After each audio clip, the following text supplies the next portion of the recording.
আমরা মেয়েরা সারাদিন শাশুড়ি ননদের নিন্দা করি। আমরা বৌমা হিসেবে কতটুকু ভালো ব্যবহার করি। আমরাও তো শ্বশুর-শাশুড়ি, দেবর ননদেদেরকে দেখতে পারি না। একটা কথা খেয়াল করে দেখবেন, ভালো শাশুড়িরা ভালো বৌমা পায় না, আর ভালো মেয়েরা ভালো শাশুড়ি পায় না। এই ২ এর অমিল থাকার কারণেই আমাদের সমাজে এত কথা। আমরা শ্বশুরবাড়িতে অসুস্থ হলে সর্বপ্রথম আমাদের সেবা যত্ন কিন্তু আমার শাশুড়িই করে থাকে। আমার গর্ভধারিণী মা কিন্তু জানেই না। শ্বশুরবাড়ির যত ভারী কিংবা বড় বড় কাজ শাশুড়িই করে থাকে। দিন শেষে শাশুড়ি আর ননদই পাশে থাকে। এক জায়গায় থাকলে অনেক সময় অনেক কথা হয়ে থাকে। তাই বলে শাশুড়িকে মেরে ফেলতে হবে এমন কোনো কথা নেই। আজকের নিউজটা আপনারা অনেকেই দেখেছেন। বৌমা শাশুড়িকে হাতুড়ি দিয়ে পিটিয়ে মেরে ফেলেছে। এটা কোনো ভদ্রঘরের মেয়ে করতে পারে না।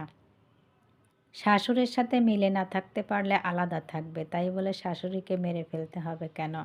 আমার মাকে যদি আমার হাসব্যান্ড মেরে ফেলতো তাহলে আমার কেমন লাগতো? এই কথা মাথায় রাখতে হবে। আমি বলব সবাইকেই ভালো হতে হবে। তাহলেই শান্তি ফিরে আসবে।